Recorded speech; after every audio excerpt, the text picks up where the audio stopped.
ليه الزمن بيعدي بسرعة؟ وليه كل ما نكبر الوقت بيبقى أسرع وأسرع؟ سؤال سألته لنفسي كتير جدا، وأظن إن كلكم سألتوه لنفسكم قبل كده، ويمكن بعضكم يكون دور في الموضوع. الموضوع ده بيتوقف على عوامل كتير جدا، بعضها نفسي وبعضها بدني. في الثمانينات في مجلة اسمها ساينتفك ريبورت نشرت بحث لأحد الطلاب اللي اسمه زولتان داداسكي. زولتان ده جاب في البحث بتاعه 138 شخص وقسمهم لثلاث فئات، فئة من 4 ل 5 سنين أو أقل، وفئة من 9 ل 10 سنين، وفئة من 18 سنة وطالع. وعرض عليهم فيديوهين، واحد كان مليان أحداث، في شرطي بينقذ حيوانات أليفة وبعدين بيقبض على حرامي، وبعض الأحداث التانية اللي هي أحداث كتيرة نوعا ما. الفيديو التاني كان عبارة عن مجموعة من القراصنة بيجدفوا في مركب، وسألهم أي فيديو من الفيديوهين أطول، مع العلم إن الفيديوهين نفس الطول اللي هو دقيقة واحدة. المجموعة اللي من 4 ل5 سنوات قالوا إن الفيديو اللي فيه أحداث كتيرة، اللي فيه الشرطي اللي بينقذ الحيوانات وبعدين بيقبض على الحرامي، ده الفيديو الأطول. والمجموعة التانية قالوا إن الفيديو التاني أطول. فبالنسبة للأطفال الصغيرين الفيديو الأولاني بالنسبة لهم أطول، لأن هم بيقيسوا الموضوع بأكم الأحداث اللي موجودة فيه. أما المجموعة اللي كانت بتجدف في المركب فبالنسبة لهم ده فريم واحد، لأن هو بالنسبة لهم حدث واحد يعني فريم واحد، فاهم؟ أما بالنسبة للمجموعة التانية واللي هي من 9 سنين وطالع، فشافوا إن الفيديو اللي فيه ناس بتجدف بلا هدف أو الناس بتجدف لمدة دقيقة، فريم بيتكرر الفيديو ده أطول.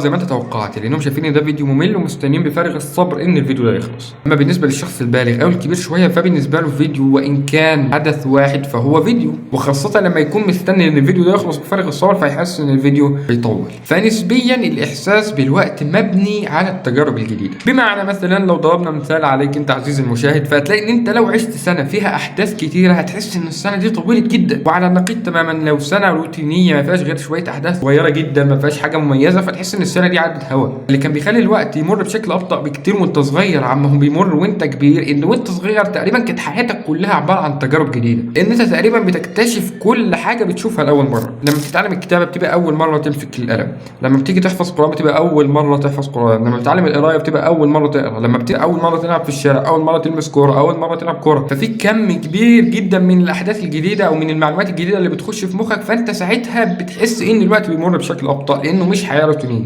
بمناسبه الروتين خلينا نتخيل ان انت حياتك روتينيه بحته. لو انت طالب جامعي مثلا بتصحى الصبح تنزل الجامعه، تيجي من الجامعه تعمل اكلك، تاكل، بعدين تذاكر شويه، تستخدم الموبايل شويه، وإذا ذاكرت كمان شويه، وتنام، وتصحى تاني يوم تكرر وتعيد نفس الروتين. فلنفرض ان احنا بنضرب المثال ده على 10 ايام. لو انت جيت في نص ال10 ايام دول وعملت حاجه مختلفه، مثلا انت والرجاله لميتوا مثلا من بعضكم كده وطلعتوا طلعوا اسكندريه او طلعوا مثلا في اي مكان كان، فده حدث مميز حصل في وسط الايام الروتينيه، فمخك هيتعامل مع الايام الروتينيه دي على انها كانت تقريبا نفس اليوم، فهيحذف اغلبها تقريبا، مش بمعنى انه يحذفها حذف بس بمعنى ان هو بيتجاهلها بمعنى صح، فبتبقى شبه مش موجوده في ذكرياته. انما اليوم المميز ده، اليوم ده بيفضل محفور في ذاكرتك. فلو انت حياتك روتينيه جدا فمخك بيتجاهل ايام كتير جدا فبتحس ان الوقت عدى بسرعه. فلو انت عايز تحس ان انت الوقت بتاعك ما بيعديش بسرعه وعايز تحس ان الحياه فعلا يعني لسه فيها وقت، نصيحه مني، اهم حاجه انك تعيش اللحظه. مش تعيش اللحظه في المتعه، ومش تعيش اللحظه ان انت تعمل اللي انت عايزه، لا، عيش اللحظه. كل حاجه بتعملها اديها حقها. بتذاكر ما تفكرش في حاجه غير المذاكره، ذاكر وبس. بتلعب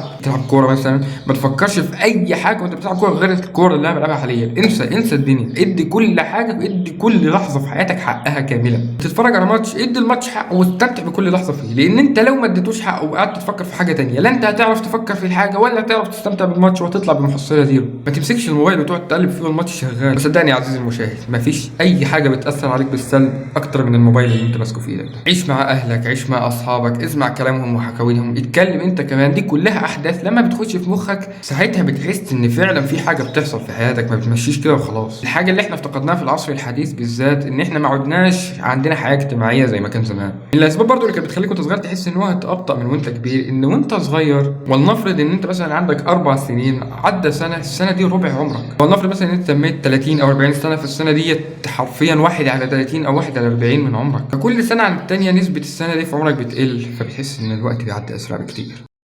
انا عارف ان انت ممكن تكون ما اقتنعتش بالاسباب الفلسفيه او الاسباب النفسيه الغريبه اللي انا بقولها دي، بس فعلا في اسباب علميه برضه يعني معروفه نوعا ما. اينشتاين بيقول في نظريته اللي هي النظريه النسبيه ان الزمن النسبي بيتباطأ بسبب التسارع. بلفظ اخر ان الزمن مرن، يعني كل ما كنت اسرع ادراكك للوقت هيبقى ابطأ. المبدأ الاساسي لنظريته ان لو انت قدرت بطريقه ما ان انت توصل لسرعه الضوء ساعتها الزمن هيقف. ولو انت بطريقه ما، وده شبه مستحيل اذا ما كانش مستحيل اصلا، ان انت تعدي سرعه الضوء، فهترجع بالزمن. وده شرح مبسط جدا جدا جدا جدا نظريه اينشتاين النسبيه. والله افرض ان انت قارنت نفسك مثلا بدبانه، مهما حاولت تمسك الدبانه مش هتعرف، فبالنسبه لك الدبانه اسرع منك بكتير. كذلك بالنسبه للدبانه هي اسرع منك في ادراكها للوقت، ابطا منك، فبتشوفك حرفيا سلو موشن، بتتحرك بالحركه البطيئه لما انت بتحاول تمسكها. فالدبانه اللي عمرها حوالي 15 يوم ده في المتوسط، بالنسبه لها 15 يوم دولت عمر. ال 15 يوم اللي بالنسبه لك هوا دولت بالنسبه لها هو عمرها.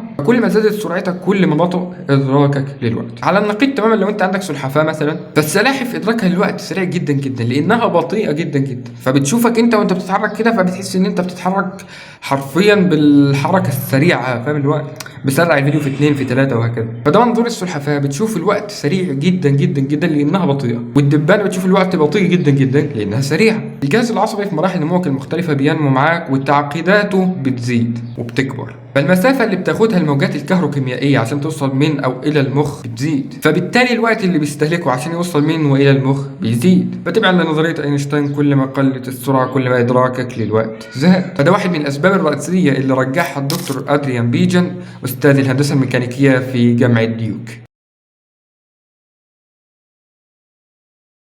والجزء الاهم من الحوار ده كله وهو السؤال بتاع اشمعنى في العصر اللي احنا فيه ده بالذات الوقت بقى سريع جدا عن ايام زمان. من الحاجات اللي اثبتتها الدراسات الحديثه ان الاشارات الكهرومغناطيسيه والضوء الازرق والاشعه اللي بتطلع من التكنولوجيا زي التليفونات والكمبيوترات واللي بتطلع من اي جهاز الكتروني تقريبا حتى الثلاجات والغسالات دي بتاثر بشكل مباشر او غير مباشر على الجهاز العصبي، فيا اما بتبطئ من سرعه نقل الاشارات الكهروكيميائيه من والى المخ، يا اما بتؤدي لضعف وتلف في بعض اجزاء الجهاز العصبي او موت بعض خلايا المخ على حسب. عايز اقول لك بس في نهايه الفيديو ده ان انت ما تنساش ان تسارع الوقت ده من علامه من علامات الساعه. فالرسول صلى الله عليه وسلم قال في الحديث الشريف: لا تقوم الساعه حتى يتقارب الزمان، تصبح السنه كالشهر والشهر كالجمعه والجمعه كاليوم واليوم كالساعه وتكون الساعه كاحتراق السعفه. فالحق واغتنم عمرك قبل ما يخلص، ما تضيعش في الفاضي عشان ما ترجعش في الاخر تقول يا ليتني قدمت لحياتي. وبس كده، في امان الله. يقول يا ليتني قدمت لحياتي فيومئذ لا يعذب عذابه أحد ولا يوثق وثاقه أحد. يا أيتها النفس المطمئنة ارجعي إلى ربك راضية مرضية